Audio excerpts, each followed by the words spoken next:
How many of you are over 25? Raise your hand if you're over 25. Okay. Look at your wrist. How many of you are wearing a watch?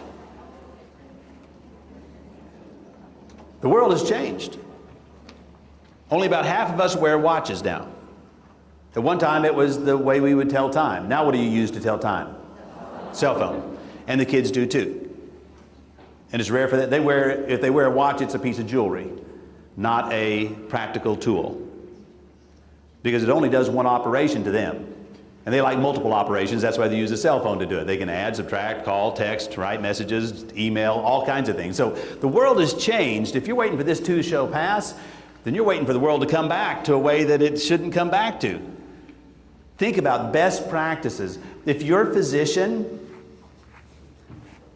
didn't follow a best practice, the current literature, the best resources that are out there, if your physician wouldn't do that, what would you call that? Well, you probably wouldn't go to him, but if you did go to him and he operated on you and he used some antiquated kind of strategy for solving your issue of your health issue, you would call that what? Malpractice, a quack. He'd be engaged in malpractice. It would be the same thing for us. If you're waiting for some kids to come back to the way it used to be, that's malpractice. If you're waiting for schools to go back to the idea of working in isolation, that would be malpractice. And so we'll challenge ourselves to put ourselves to the top of the tree. And you notice there isn't a top, because we don't think this is about ever finishing a journey. We're going in the right direction. The destination is somewhere out there, but the idea that we could improve every year, that makes sense to me. 28 years in schooling. Every year I did something different. I learned more. I became someone different.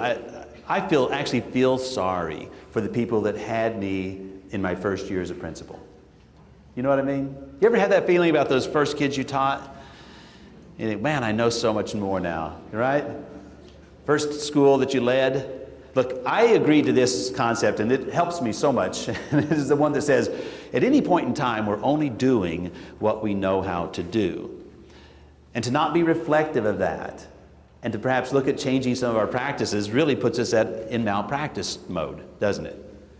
So let's get over the idea that maybe I wasn't the best principal 28 years ago, but I'm better at what I do now.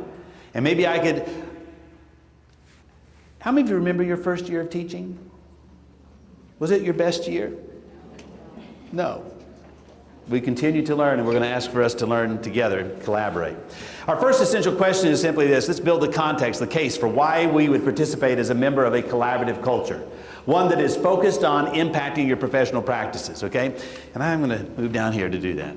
All right, in Effective Schools Research by Ron Edmonds and Larry Lazat and all those other guys, but the two main architects of that were Ron Edmonds, who passed away much too early in his career, and Larry Lazat. And what they said was that you could go, they were combating a report called the Coleman Report that said, we don't matter. In the 70s, a report came out that said, teachers really don't matter, leaders really don't matter, that the achievement levels of kids are pretty much determined by the educational level of the parents. If they come from a good environment, they'll do well. If they don't, and Lazat and Edmonds said, I don't think that's true. Surely we can discount that theory. And so they went out and they found schools with high achievement and challenging demographics.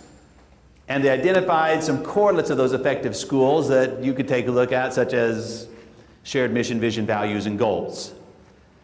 Climate of high expectations being given to the kids at all times and held by the adults. Another correlate was simply that there are strong instructional leaders in those schools. And you know what they found was that they meant strong instructional leaders where the teachers were strong instructional leaders with each other. That the principal, it's a myth if you think the principal has everything necessary in order to solve the issues of a school. We call on, in a collaborative culture, we call on the whole staff to share their expertise and their knowledge and their know-how, their leadership, in other words, of instructional practice. Another correlate of effective schools was simply that there was time on task, bell-to-bell learning. All right? Kids were given multiple opportunities. There's good home community relationships. Correlates of effective schools are boiled down to this, All children can learn, and it is really the school that controls the factors to assure student mastery of the core curriculum. We hold it. We can't blame parents anymore, right? We've got to take a look at that, and we've got to say, this is what we control. These are the things that we can do, and if we work collaboratively, and this is what Lizotte told me about at the 29th Annual Effective Schools Conference. Larry Lizotte says, here's the deal, Tim. We found these characteristics. What we didn't really explain to people right at the beginning of this was that you don't get these characteristics unless you build back porch time. Larry's phrase, back porch time. A time for the teachers to think about and look at and examine the practices that get you those kinds of correlates inside your school. You cannot make this happen unless you meet and collaborate about your mission. And collaborate, and I don't mean your mission about writing it. I mean your mission about living it. I mean your mission that communicates it to the kids, and that the parents all know that this is the mission of your school. That you communicate it the first day of school with kids, you communicate it with the parents all the time. When we say climate of high expectations, somehow or another, it goes from, yes, we have high expectations, to then saying to kids, and here they are, I expect you to learn, I'm not going to give up on you even if you give up on yourself. Here is how we help you. We actually have a plan in place when you struggle. When you get your test back or an assessment back, you get time to reflect on that assessment. You get time to note what you got right and what you didn't get right. You have time now built in to reconnect to that, because we understand that that's a best practice for improving assessment. And yet it's one of the ones that we need to develop, because that's not how we grew up. How many of you grew up in this kind of order? When you got an assessment back or a test back, the teacher stood and went over it with you. How many of you grew up like that? The teacher just went over the test with us, right? You took a math test, you took a social studies test, a science test, and you're sitting there in class, you got your test results back, and the teacher says, okay, let's take a look at problem number 1. And they work problem number 1 on the board, problem number 2, problem number 3, whatever it is, right? Now, why didn't we stop at some point in time and ask, is that the best opportunity and the best use of time? Is that the best opportunity to learn and the best use of time? To go over the test with kids after they've taken it. Turn to your neighbor. Is that a practice that we do? Be reflective. And is that a best practice in your mind? Just go over the test after you've given it. What do you think? Best practice, or would there be another one you might want to consider? In terms of time, use of time. Okay, so welcome back. I know that's kind of a short processing, but I heard some of you say, no, that's not the best use of time. Which is right, it's not. Opportunity to learn and student time on task. That is one of the lowest time on tasks that you'll find in your day with the school and with kids. When you're going over the test, if the kids who made A's and B's on the test, they don't care that you're going over the test. They've disconnected to you. They've put it in a place where they can show their parents, and they're reading a book or something, right? But the kids who made low scores, like a D and an F, the C kid's probably going, whew. I don't have to have my parents sign it or something, right? The D and the F kid, if you think they're learning it while we go over it, rethink that. They're not. The opportunity to engage the student. Now, those of you in the academy know this works, right? The opportunity to engage the students in a reflection of what did you get right? What did you get wrong? What do you think was a simple mistake? What do you need more time studying? Here's where you are. Here's where we need to be for proficiency. How can you close the gap? Opportunity to learn, student time on task.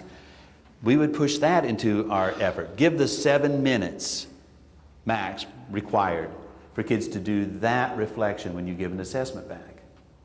Opportunity for them to learn from their mistakes. We said that we do, so build it into your structures.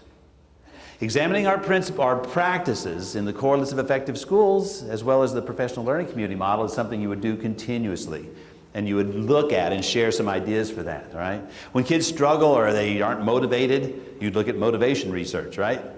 If kids are struggling with memorization, you'd look at how do we help kids memorize things?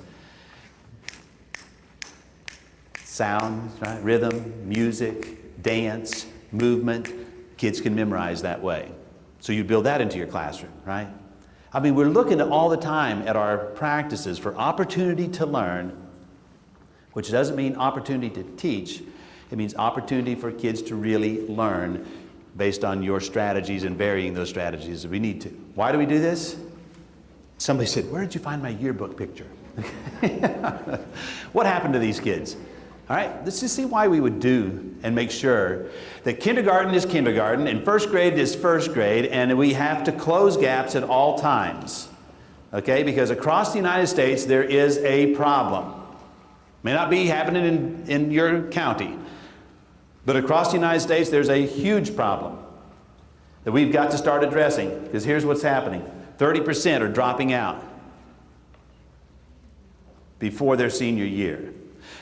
They are 72% more likely to be unemployed. That costs all of us. Dramatic costs in terms of our federal commitment and our budget commitments to those kids. Those who are employed earn 27% less than a high school graduate. And you know that a high school graduate earns far less than a college graduate. So consider that figure. Low achieving students are twice as likely to become parents by their senior year. When we drop those 30% of kids out, they cost the nation more than $200 billion in lost wages and tax revenue, as well as spending from local support. Those kids that drop out eventually have kids. If their experience in school was not a good experience in school, they translate that to their own kids. They translate that, they associate their experience in school, regardless of how great you are, they will associate their experience in school to their parent, to their own child, and say that's what schools are like. The minute there's a problem, the minute there's an issue. So there's a problem with that, and they make up nearly half of the population in our prisons. That's what happens when kids drop out. What else happens to some kids? Well, the 70% that do go on, a lot of those go to post-secondary education, college, junior college, technical college, those kinds of things. Of those groups that are going on under our current system in the United States, 33% are dropping out during their freshman year. And that means that, it also means that 30% are enrolled in remedial classes when they go to college. From there, we look at the number that actually finish with their degrees. Of the 70% that enter college, only 50% finish their degree program. When we say college begins in kindergarten, while that's partially true, what really is true is it's imperative, it's critical, it's our moral responsibility to make sure that students know what they need to know before they finish our grade, whether you're a kindergarten teacher, first grade teacher, second grade teacher, on up. This isn't a high school problem, this isn't a middle school problem, it isn't an elementary problem, it is our problem of how do we address students to close all of those gaps that may exist in their lives. Because this is what that yearbook picture finally looks like in terms of college graduates. It's imperative that we move forward. In a study in Philadelphia, this is what they found about sixth grade kids, which are some, raise your hand if you're a fifth grade teacher. Fifth grade folks, you probably know this, all right? They found out that if a kid had one of these following risk factors, they have a 10% chance of graduating from high school. Okay? If they have attendance that's low, below 80%. How many of you think you can change attendance patterns of kids? How many, honestly, turn to your neighbor. Is it possible? Just tell them. What do you think? Can you really change the attendance pattern of a kid? What do you think? Or is that solely about the parent? Is it solely about the parent and the home life?